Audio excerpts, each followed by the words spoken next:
Assalamualaikum warahmatullahi wabarakatuh. Saya di sini dari kelompok 3 akan mempresentasikan materi mengenai permasalahan lingkungan. Di sini kami terdiri dari yang pertama itu Ainul Mardiah, yang kedua Dini Julia Putri, yang ketiga Hafsah, yang keempat saya sendiri Ivo Aprisi, dan yang kelima Rahmadila, serta yang keenam Yovita Dwi Ananda. Yang pertama yaitu kita akan membahas permasalahan lingkungan itu ada 5. Yang pertama banjir, yang kedua abrasi, yang ketiga kebakaran hutan, yang keempat degradasi lahan gambut, dan yang kelima pencemaran. Nah, untuk yang pertama ini akan saya bahas terlebih dahulu yaitu banjir.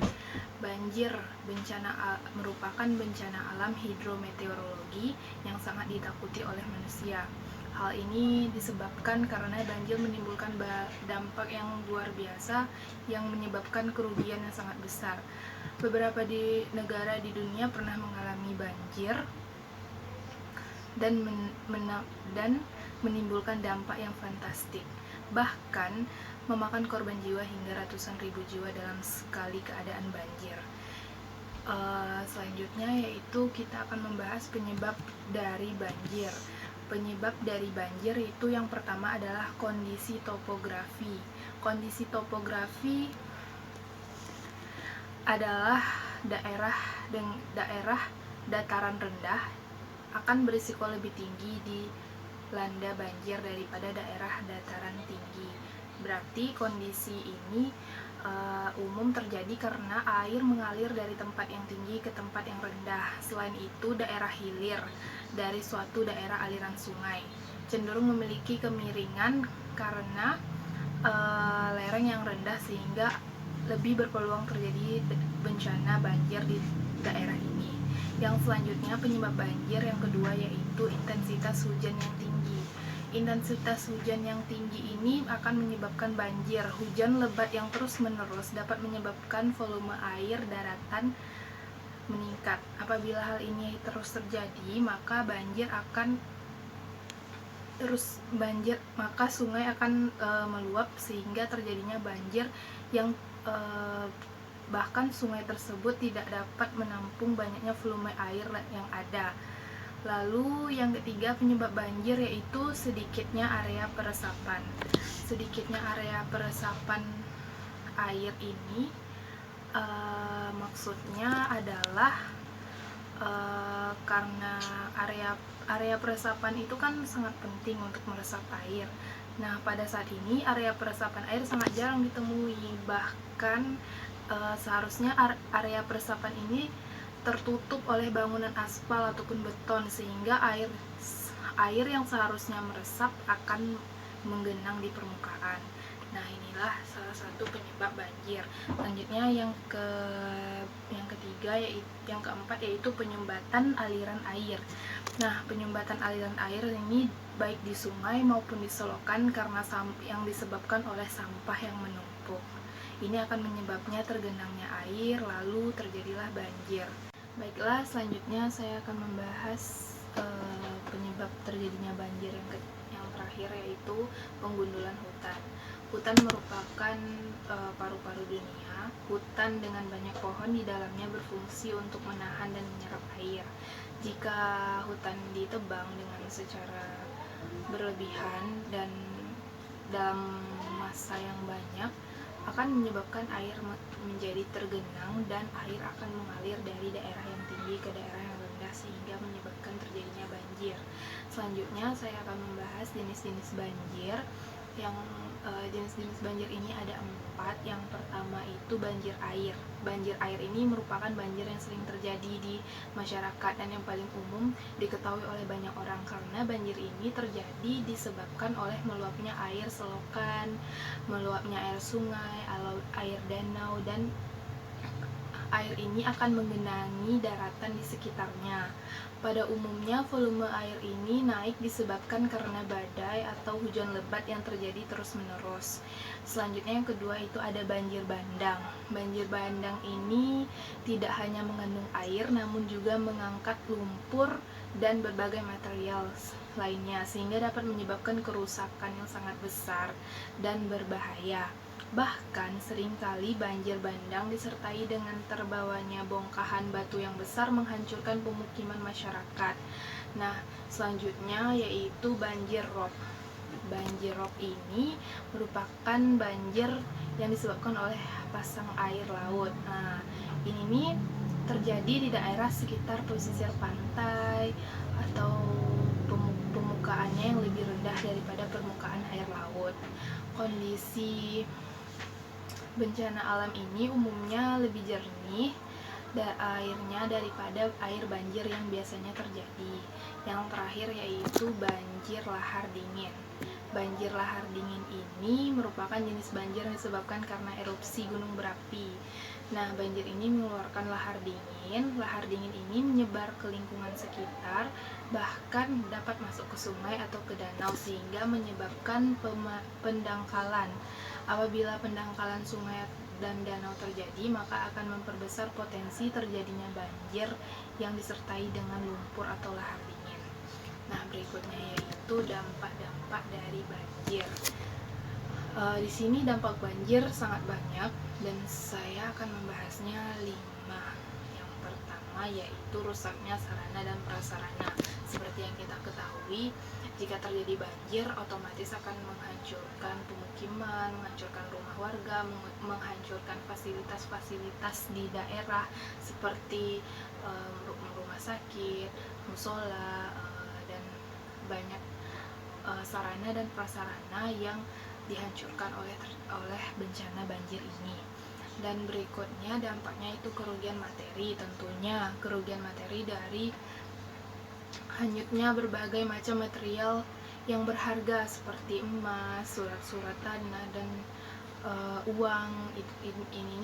Ini merupakan salah satu kerugian materi yang disebabkan oleh banjir. Selanjutnya dampak banjir yang ketiga yaitu melumpuhkan aktivitas. Dengan terjadinya banjir, ini akan menyebabkan melumpuhnya aktivitas. Salah satunya contohnya yaitu di saat terjadi banjir, siswa-siswi di sekolah dipulangkan dan tidak terjadinya proses belajar mengajar. Lalu juga para pegawai diliburkan karena bencana banjir ini. Selanjutnya yang keempat yaitu timbulnya berbagai jenis penyakit. Seperti yang kita ketahui, banjir itu sangat berbahaya dari airnya karena airnya mengandung banyaknya kuman-kuman bakteri yang akan menyebabkan timbulnya berbagai penyakit seperti penyakit diare, penyakit gatal-gatal, dan penyakit yang bisa merusak kulit dan tentunya juga sangat berbahaya untuk kita. Jadi kita harus hati-hati jika terjadi bencana banjir ini. Selanjutnya dampak yang ditimbulkan dari banjir yaitu adanya korban jiwa. Tentu saja ya, kalau misalkan terjadinya banjir pastinya ada yang terhimpit bangunan atau terhimpit dan terarus seperti kayak banjir bandang tadi. Banjir yang lainnya itu kan ada dari air laut. Nah, saat terjadinya air laut naik dan ada beberapa orang yang mungkin tidak bisa berenang, tidak bisa menyelamatkan diri, dan ini pun mengakibatkan adanya beberapa orang korban jiwa. Arus banjir yang sangat kuat juga dapat menyebabkan orang hanyut dan tenggelam. Nah, selanjutnya yaitu kita akan membahas bagaimana sih cara pengendalian banjir.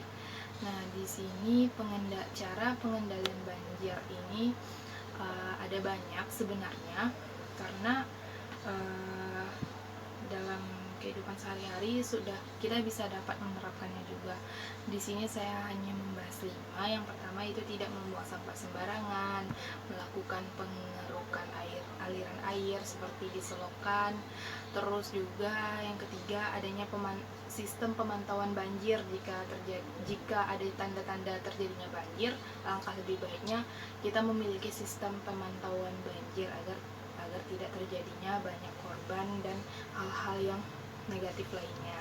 Selanjutnya yang keempat yaitu membangun tanggul atau waduk. Ini dapat mengurangi dapat mencegah pengendalian banjir. Dan yang terakhir yaitu reboisasi dengan penanaman hutan kembali. Tumbuhan pohon-pohon akan kembali menyerap air dan memungkinkan kecilnya terjadi bencana banjir. Selanjutnya yaitu saya akan membahas pemodelan kejadian banjir. Teknologi yang berkembang dengan pesat sangat membantu manusia dalam berbagai hal. Begitupun pula teknologi di bidang hidrologi, di bidang perairan. Seperti banjir ini salah satunya. Aplikasi teknologi dalam bidang hidrologi salah satunya adalah pemodelan kejadian banjir. Kejadian banjir akan sangat membantu manusia dalam menentukan berbagai keputusan jika ada informasi mengenai kejadian banjir. Yang pertama itu yaitu sistem informasi geografis atau yang disingkat sebagai SIG. SIG dapat dimanfaatkan dalam proses pemetaan termasuk dalam pembuatan peta kerawanan banjir. Sistem informasi geografis ini juga menyajikan informasi mengenai penentuan tingkat kerentanan banjir serta dapat menganalisis dan memperoleh informasi baru dalam mengidentifikasi daerah-daerah yang rawan banjir. Berikutnya yaitu yang kedua ada Soil and Water Assessment Tools atau yang disingkat SWAT atau SWAT. Soil and Water Assessment Tools merupakan model kejadian kontinu untuk skala area berupa daerah aliran sungai yang beroperasi secara harian. SWOT dirancang untuk memprediksi berbagai dampak pengelolaan terhadap air, sedimen, dan lain sebagainya pada suatu daerah aliran sungai yang tidak memiliki alat pengukuran. SWOT juga dapat digunakan dalam pemodelan kejadian banjir sehingga aplikasi ini dapat menjadi instrumen dalam penentuan berbagai kebijakan pada suatu daerah aliran sungai. Nah, terima kasih. Sekian materi dari saya. Selanjutnya materi abrasi yang akan dijelaskan oleh Dila. Kepada Dila. Baik, Assalamualaikum warahmatullahi wabarakatuh. Saya akan menjelaskan tentang abrasi. Yang pertama, pengertian abrasi. Abrasi adalah proses pengikisan pantai oleh kekuatan gelombang laut dan arus laut yang bersifat merusak. Ada yang mengatakan abrasi sebagai erosi pantai. Menurut Kamus Besar Bahasa Indonesia, abrasi adalah pengikisan batuan oleh air, es, atau angin. Yang kedua, penyebab abrasi. Abrasi bisa disebabkan oleh alam dan oleh manusia. Yang pertama, abrasi disebabkan oleh alam. Penyebab yang pertama adalah adanya arus gelombang yang terjadi akibat pasang surut air laut sehingga lama-kelamaan mengikis tepian pantai. Yang kedua, pemanasan global yang mengakibatkan suhu di permukaan bumi meningkat sehingga membuat permukaan air di seluruh dunia meningkat dan kemudian merendam daerah yang permukaannya rendah. Yang kedua, penyebab abrasi akibat ulah manusia. Penyebab yang pertama yaitu pengambilan batu karang dan pasir di pesisir pantai sebagai bahan bangunan. Yang kedua, penebangan pohon-pohon pada hutan mangrove atau hutan pantai. Kerusakan garis pantai akibat abrasi ini dipengaruhi oleh faktor-faktor di atas. Dari dua faktor di atas, pembabatan hutan mangrove di sekitar pantai merupakan penyebab yang paling utama. Sedangkan pemanasan global itu sendiri juga tidak terlepas dari ulah manusia. Seperti yang kita ketahui, pemanasan global terjadi karena gas-gas CO2 yang berasal dari asap pabrik maupun gas buangan kendaraan bermotor menghalangi keluarnya gelombang panas dari matahari yang dipantulkan ke bumi, sehingga panas tersebut akan terperangkap di dalam atmosfer bumi dan membuat es di kutub mencair. Air lelehan es itu mengakibatkan permukaan air di seluruh dunia akan mengalami peningkatan dan akan menggerus daerah yang permukaannya rendah. Hal ini menunjukkan bahwa terjadinya abrasi sangat erat kaitannya dengan pencemaran lingkungan yang dilakukan oleh manusia. Selanjutnya, dampak abrasi terhadap lingkungan dan kehidupan. Adapun dampak abrasi yang pertama adalah penyusutan lebar pantai sehingga penyempitan lahan bagi penduduk yang tinggal di pinggir pantai.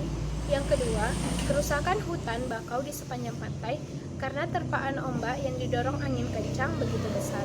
Yang ketiga, kehilangan tempat berkumpulnya ikan-ikan perairan pantai karena terkikisnya hutan bakau. Yang keempat, kerugian bagi para nelayan dan petani tambak yang menggantungkan kehidupan mereka dari pantai. Dan yang terakhir, berkurangnya daya tarik wisatawan di daerah pantai karena pesona pantai terkikis seiring dengan terkikisnya daerah pantai akibat abrasi. Kemudian ada cara penanggulangan abrasi. Yang pertama, pelestarian terumbu karang. Terumbu karang juga dapat berfungsi mengurangi kekuatan gelombang yang sampai ke pantai. Oleh karena itu, perlu pelestarian terumbu karang dengan membuat peraturan untuk melindungi habitatnya. Ekosistem terumbu karang, padang lamun, mangrove, dan vegetasi. Jika abrasi pantai terjadi pada pulau-pulau kecil yang berada di laut terbuka, maka proses penenggelaman pulau akan berlangsung lebih cepat. Yang kedua, melestarikan tanaman bakau atau mangrove. Fungsi dari tanaman bakau yaitu untuk memecah gelombang yang menerjang pantai dan memperkokoh daratan pantai.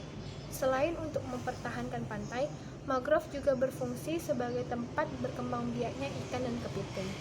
Yang ketiga, melarang penggalian pasir pantai. Pasir pantai yang terus-menerus diambil akan mengurangi kekuatan pantai. Dan yang terakhir, pantai yang telah atau akan mengalami abrasi akan dibuatkan pemecahan ombak atau talud untuk mengurangi dampak dari terjangan ombak. Tindakan ini sering juga disebut sebagai tindakan pencegahan secara teknisi. Mitigasi bencana adalah serangkaian upaya untuk mengurangi risiko bencana, baik melalui pembangunan fisik maupun penyadaran dan peningkatan kemampuan menghadapi ancaman bencana. Pengertian ini menurut Pasal 1 Ayat 6 Peraturan Pemerintah Nomor 1 Tahun 2008 tentang penyelenggaraan penanggulangan bencana. Membuat rencana detail tata ruang daerah pesisir adalah salah satu langkah dalam meminimalisir dampak abrasi.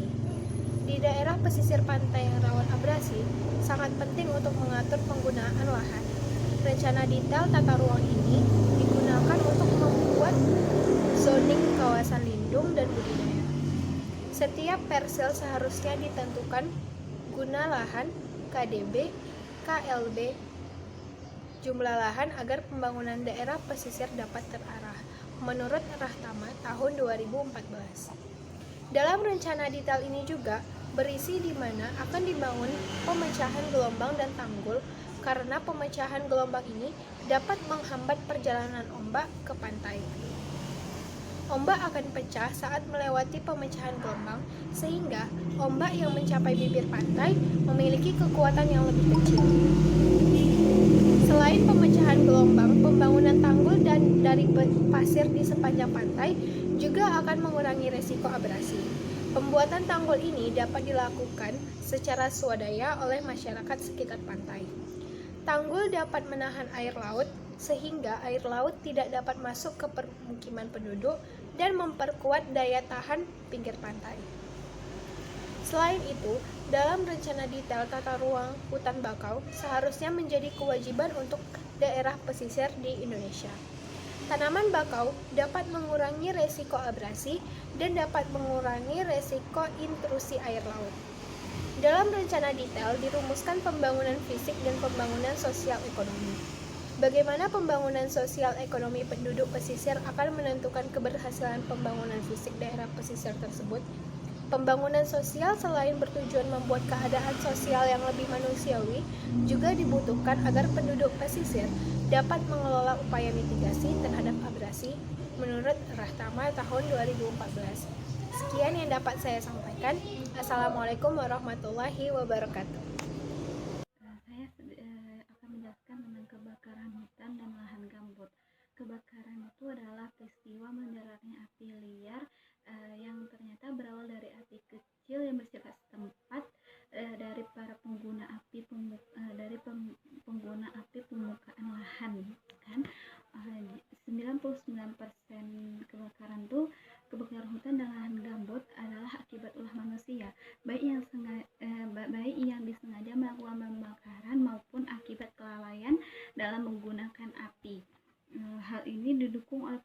kondisi tertentu yang membuat rawannya terjadi kebakaran, seperti gejala El Nino, kondisi fisik gambut yang terdegradasi, dan rendahnya kondisi sosial ekonomi masyarakat. Gambut itu sendiri adalah gambut itu berfungsi sebagai penampung CO2 yang sangat besar agar tidak terlepas ke atmosfer. Oleh karena itu, terganggunya ekosistem lahan gambut akan berdampak pada terganggunya fungsi lahan gambut dalam mengikat CO2, sehingga menjadi salah satu penyebab terjadinya efek gas rumah kaca. Assalamualaikum warahmatullahi wabarakatuh. Baiklah, kali ini saya Yovita Dwi Ananda akan menyampaikan materi tentang degradasi hutan dan lahan gambut. Yang pertama adalah degradasi hutan. Degradasi hutan itu artinya adalah penurunan kualitas dari fungsi hutan itu sendiri. Jika degradasi hutan ini terjadi secara berkepanjangan, maka akan memusnahkan hutan di masa depan. Beberapa faktor penyebab dari degradasi hutan itu seperti kebakaran, perubahan iklim, pestisida, dan penyakit. Kebakaran. Di beberapa hutan tropis maupun boreal itu bisa terjadi kebakaran dalam satu waktu. Kebakaran ini bisa terjadi karena faktor manusia, kecelakaan, maupun faktor alami. Kebakaran hutan ini sangat mengganggu populasi makhluk hidup di dalamnya. Yang kedua adalah perubahan iklim. Iklim yang ekstrim itu dapat menyebabkan degradasi hutan karena dapat mengurangi saluran air di sekitarnya, sehingga hewan-hewan makhluk hidup bisa bermigrasi dan mengurangi kualitas dari ekosistem hutan. Yang ketiga adalah pestisida dan penyakit. Hama dan wabah penyakit itu bisa menyebabkan degradasi hutan. Hutan bisa menjadi mati karena pestisida dan penyakit ini, karena pertama batangnya busuk, bisa menjadi daunnya kering, sehingga lama-kelamaan hutan itu mati. Jadi, degradasi hutan ini sangat mengganggu kehidupan flora maupun fauna di dalamnya. Yang kedua adalah degradasi lahan gambut. Lahan gambut ini sering dianggap sebagai lahan yang tidak berguna dan lahan yang terbuang, sehingga bisa dikeringkan dan dialihfungsikan. Anggapan inilah yang merupakan salah satu penyebab utama terjadinya degradasi lahan gambut. Degradasi lahan gambut ini bisa disebabkan oleh yang pertama itu kekeringan. Kekeringan lahan gambut ini bisa disebabkan oleh faktor alam maupun faktor manusia. Faktor alam itu seperti perubahan iklim yang menyebabkan musim kemarau yang berkepanjangan, sehingga air di dalam lahan gambut itu menjadi semakin menurun sehingga kemudian kering. Yang kedua karena faktor manusia, yaitu sengaja mengeringkan lahan gambut untuk membuka industri pertanian maupun perkebunan. Padahal dampak negatif dari kekeringan lahan gambut ini adalah tanaman maupun semak belukar yang ada di atas lahan gambut itu akan mudah terbakar, dan CO2 yang terkandung di dalam gambut itu akan banyak keluar dan menyebabkan peningkatan suhu bumi menjadi lebih cepat meningkat, dan inilah yang menyebabkan perubahan iklim. Atau yang kedua adalah pembalakan secara liar. Jika kita melakukan pembalakan, maka kita akan menggali parit untuk mengalirkan potongan kayu dari hutan ke sungai. Ketika kita menggali parit itu, maka air yang di dalam lahan gambut itu akan keluar. Tanpa penutup pohon, lahan gambut itu langsung terpapar oleh sinar matahari, sehingga karbon di dalam lahan gambut itu menjadi kering. Dan hal inilah menjadi kering dan tanah akan semakin berkurang. Hal inilah yang menyebabkan dampak negatif bagi kehidupan manusia maupun makhluk hidup lainnya.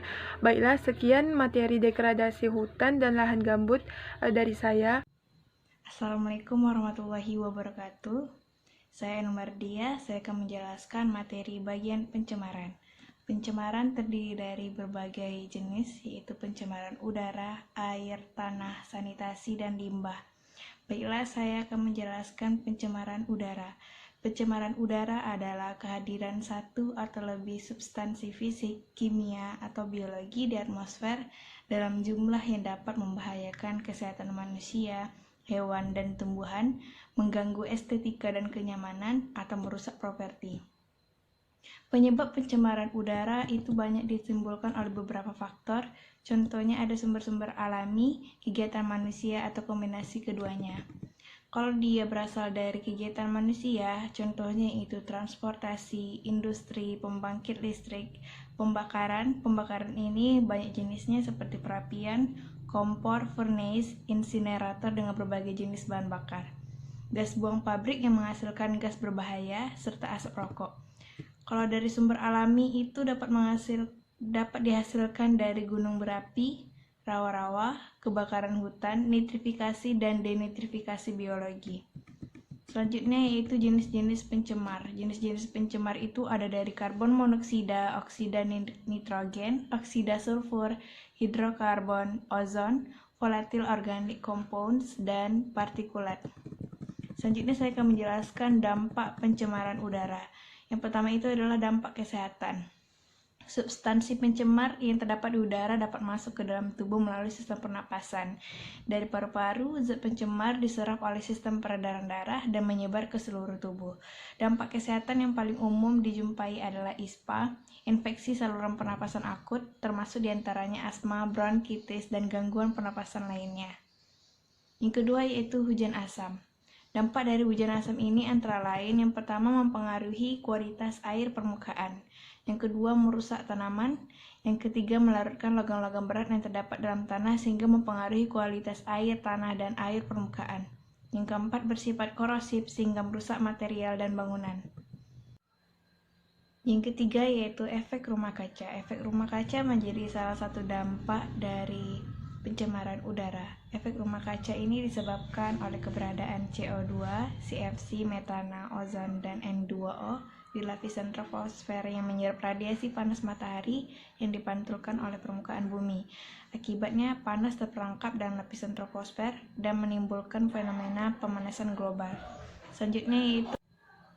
Selanjutnya yaitu pemanasan global. Dampak dari pemanasan global adalah pencairan es di kutub, perubahan iklim regional dan global, perubahan siklus hidup flora dan fauna. Selanjutnya yaitu kerusakan lapisan ozon. Kerusakan lapisan ozon ini berada di stratosfer ketinggian 20-35 km yang merupakan pelindung bumi yang berfungsi memfilter radiasi ultraviolet B dari matahari. Jika lapisan ozon rusak, dapat menyebabkan sinar UVB matahari tidak terfilter dan dapat mengakibatkan kanker kulit serta penyakit pada tanaman. Selanjutnya saya akan menjelaskan yaitu upaya yang harus dilakukan.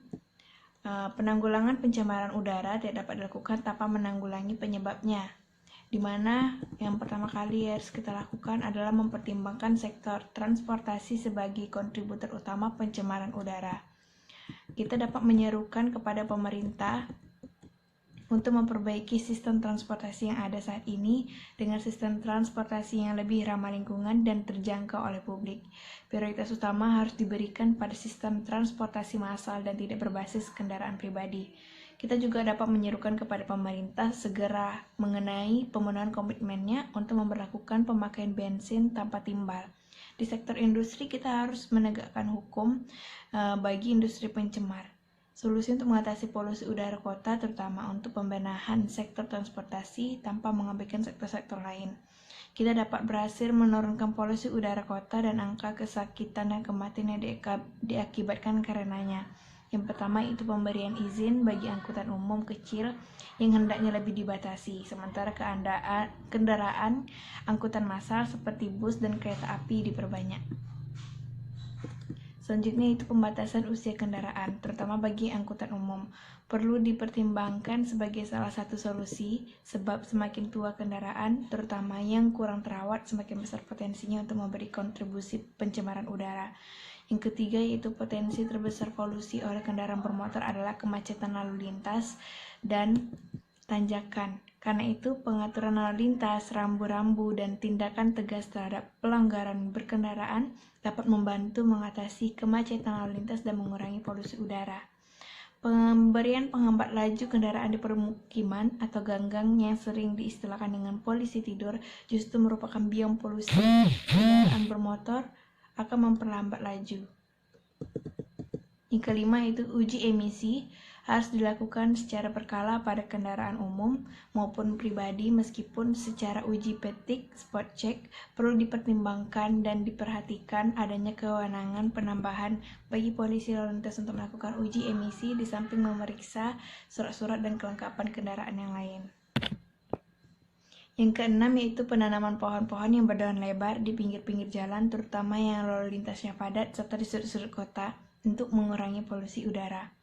Selanjutnya yang kedua yaitu pencemaran air. Apa sih pencemaran air itu? Pencemaran air adalah suatu perubahan keadaan di suatu tempat penampungan air seperti danau, sungai, lautan, dan air tanah akibat aktivitas manusia. Apa yang menjadi persoalan pencemaran air? Pencemaran air ini merupakan masalah global utama yang membutuhkan evaluasi dan revisi kebijakan sumber daya air pada semua tingkat, dari tingkat internasional sampai sumber air pribadi dan sumber di daerah pedesaan. Air biasanya disebut tercemar ketika terganggu oleh kontaminan antropogenik dan ketika tidak bisa mendukung kehidupan manusia seperti air minum, air mandi, atau pergeseran yang ditandai dalam kemampuannya untuk mendukung komunitas penyimbiotik seperti ikan. Selanjutnya yaitu penyebab pencemaran air. Sumber polusi air itu antara lain limbah, pertanian, dan dari rumah tangga. Pencemaran air juga dapat disebabkan oleh banyak hal dan memiliki karakteristik yang berbeda-beda, yaitu yang pertama meningkatnya kandungan nutrien yang dapat mengarah pada eutrofikasi. Yang kedua itu sampah organik seperti air comberan menyebabkan peningkatan kebutuhan oksigen pada air yang menerimanya yang mengarah pada berkurangnya oksigen yang dapat berdampak parah terhadap seluruh ekosistem air. Yang ketiga yaitu industri membuang berbagai macam polutan ke dalam air, limbahnya seperti logam berat, toksin organik, minyak, nutrien, dan padatan. Air limbah tersebut memiliki efek termal, terutama yang dikeluarkan oleh pembangkit listrik, yang dapat juga mengurangi oksigen di dalam air. Seperti limbah pabrik yang mengalir ke sungai seperti di Sungai Citarum. Dan yang terakhir yaitu pencemaran air oleh sampah. Selanjutnya saya akan menjelaskan mengenai dampak pencemaran air. Adapun dampak umum terjadinya pencemaran air adalah yang pertama terganggunya kehidupan organisme air karena berkurangnya kandungan oksigen. Itu tadi bisa disebabkan oleh limbah-limbah yang dibuang ke dalam air langsung. Yang kedua yaitu terjadinya ledakan ganggang dan tumbuhan air atau eutrofikasi. Yang ketiga yaitu pendangkalan dasar perairan. Yang keempat tersumbatnya penyaring reservoir dan menyebabkan perubahan ekologi. Yang kelima, dalam jangka panjang akan mengakibatkan kanker dan kelahiran cacat apabila mengonsumsi air yang sudah tercemar. Yang keenam, akibat penggunaan pestisida yang berlebihan sesuai selain membunuh hama dan penyakit juga dapat membunuh serangga dan makhluk berguna terutama predator. Yang ketujuh yaitu kematian biota kuno seperti plankton, ikan, bahkan burung. Yang terakhir yaitu mutasi sel kanker dan leukemia. Apa sih yang dapat kita lakukan untuk mengatasi polusi air ini? Yang pertama adalah kita menempatkan daerah industri atau pabrik jauh dari daerah pemukiman atau perumahan. Yang kedua yaitu pembuangan limbah industri diatur sehingga tidak mencemari lingkungan atau ekosistem, di mana pembuangan limbah ini memiliki sanksi jika tidak dilakukan secara tepat. Makanya ada pengolahan terlebih dahulu pada limbah industri. Yang ketiga itu pengawasan terhadap penggunaan jenis-jenis pestisida dan zat-zat kimia lain yang dapat menimbulkan pencemaran. Yang keempat, memperluas gerakan penghijauan atau reboisasi. Yang kelima, tindakan tegas terhadap pencemaran lingkungan. Yang keenam, memberikan kesadaran terhadap semua masyarakat tentang arti pentingnya lingkungan hidup sekitar, sehingga manusia lebih mencintai lingkungan hidupnya. Yang ketujuh, yaitu melakukan intensifikasi pertanian. Selanjutnya, yang ketiga yaitu pencemaran tanah. Apa sih itu pencemaran tanah? Pencemaran tanah adalah keadaan di mana bahan kimia buatan manusia masuk dan merubah lingkungan tanah alami. Adapun ciri-ciri tanah yang tercemar atau yang terkena pencemaran tanah yaitu tanahnya tidak subur, pH-nya di bawah 6, tanahnya asam, atau pH-nya di atas 8, tanahnya basah. Yang ketiga itu berbau busuk. Yang keempat kering. Yang kelima mengandung logam berat. Yang keenam mengandung sampah anorganik. Adapun penyebab dari pencemaran tanah ini dapat saya kelompokkan dari limbah domestik, limbah industri, dan limbah pertanian. Yang pertama itu limbah domestik. Limbah domestik dapat berasal dari daerah pemukiman penduduk, perdagangan, pasar, atau tempat usaha, hotel, dan lain-lain. Kelembagaan misalnya kantor-kantor pemerintahan dan swasta, serta tempat wisata yang dapat berupa limbah padat dan limbah cair. Limbah padat berupa senyawa anorganik yang tidak dapat dimusnahkan atau diuraikan oleh mikroorganisme seperti plastik, serat, keramik, kaleng-kaleng, dan bekas bahan bangunan yang dapat menyebabkan tanah menjadi kurang subur.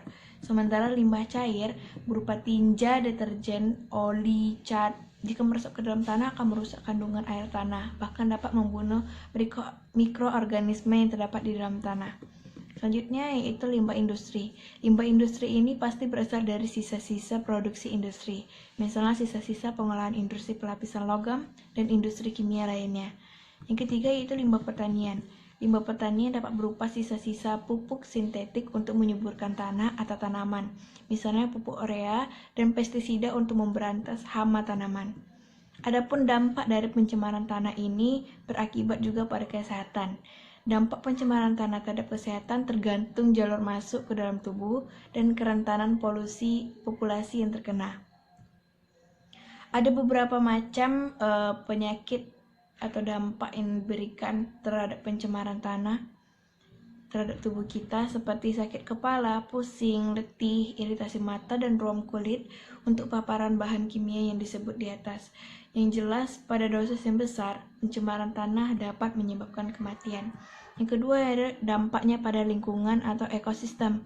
Pencemaran tanah juga dapat memberikan dampak terhadap ekosistem, di mana kalau dia pada ekosistem dapat menyebabkan perubahan kimiawi tanah yang radikal sehingga timbul perubahan pada tanah yang diakibatkan oleh bahan kimia atau beracun. Akibatnya dapat memusnahkan beberapa spesies primer dari rantai makanan yang dapat memberi akibatnya lebih besar lagi terhadap predator atau tingkatan lain dari rantai makanan tersebut. Dampak pada pertanian terutama perubahan metabolisme tanaman yang pada akhirnya dapat menyebabkan penurunan hasil pertanian. Mengenai dampak-dampak tersebut, apa sih yang harus dilakukan? Upaya yang dapat kita lakukan yaitu 1. Remediasi. Apa sih remediasi? Remediasi adalah kegiatan untuk membersihkan permukaan tanah yang tercemar. Ada 2 jenis remediasi tanah, yaitu in situ atau on site dan ex situ atau off site. Pembersihan on-site adalah pembersihan di lokasi. Pembersihan ini lebih mudah dan lebih murah, terdiri dari pembersihan, venting atau injeksi, dan bioremediasi. Sementara pembersihan off-site meliputi penggalian tanah yang tercemar dan kemudian dibawa ke daerah yang aman. Pembersihan off-site ini jauh lebih mahal dan lebih rumit. Yang kedua yaitu bioremediasi. Apa sih bioremediasi? Bioremediasi adalah proses pembersihan pencemaran tanah dengan menggunakan mikroorganisme atau jamur dan bakteri. Bioremediasi bertujuan untuk memecah atau mendegradasi zat pencemar menjadi bahan yang kurang beracun atau tidak beracun. Contohnya karbon dioksida dan air. Kalau kita misalnya mau melakukan langkah-langkah pencegahan agar tidak menyebabkan terjadinya pencemaran, yaitu kita harus mencegah atau mengurangi terjadinya bahan pencemar. Yang pertama itu adalah sampah organik. Sampah organik yang dapat membusuk atau diuraikan oleh mikroorganisme antara lain dapat dilakukan dengan mengukur sampah-sampah dalam tanah secara tertutup dan terbuka, kemudian dapat diolah sebagai kompos atau pupuk. Yang kedua itu sampah senyawa organik atau senyawa anorganik yang tidak dapat dimusnahkan oleh mikroorganisme dapat dilakukan dengan cara membakar sampah-sampah yang dapat terbakar seperti plastik dan serat, baik secara individual maupun dikumpulkan pada suatu tempat yang jauh dari pemukiman, sehingga tidak mencemari udara dari daerah pemukiman tersebut. Sampah yang tidak dapat dibakar dapat dipotong kecil-kecil, digiling menjadi partikel-partikel kecil, kemudian dikubur.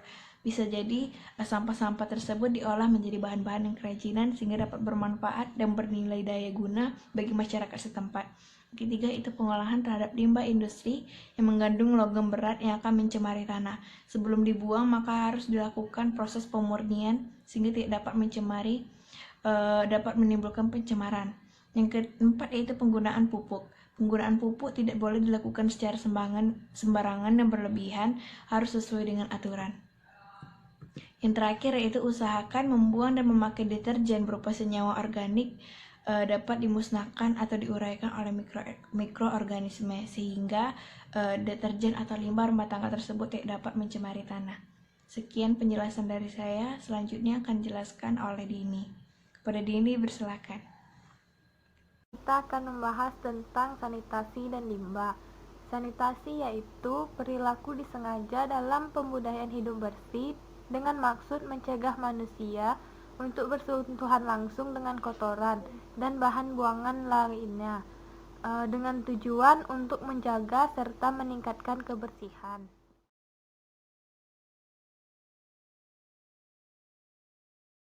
Selanjutnya yaitu penerapan sanitasi yang mudah dilakukan. Yang pertama itu mencuci tangan. Dengan mencuci tangan menggunakan sabun itu dapat mengurangi risiko penyakit diare. Yang kedua yaitu rutin bersihkan kamar mandi. Yang harus kita bersihkan seperti bak mandi, toilet, wastafel, shower, lantai maupun dinding kamar mandi minimal 1 kali sebulan. Yang ketiga yaitu hindari sampah yang bertumpuk. Diperlukan pembuangan sampah yang baik di dalam maupun di luar rumah agar tidak bertumpuk. Juga dengan membuang sampah pada tempatnya agar sampah tidak berserakan. Yang keempat yaitu menjaga kebersihan diri.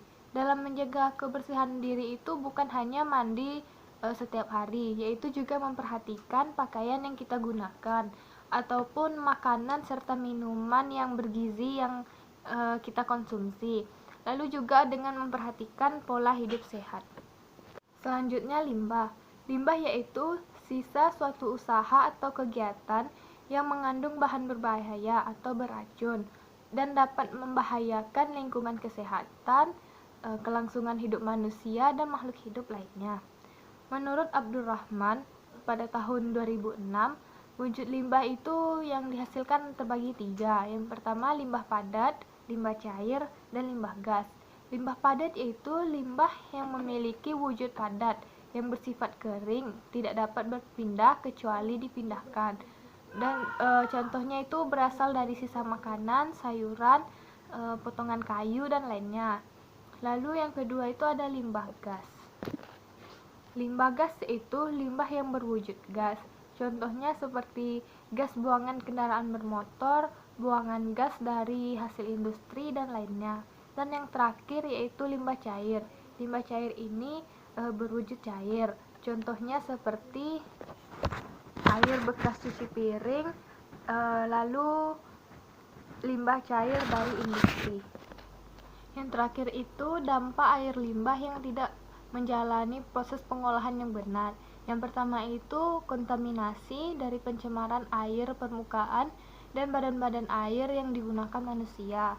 Yang kedua itu mengganggu kehidupan di dalam air, juga dapat merusak hewan serta tanaman air.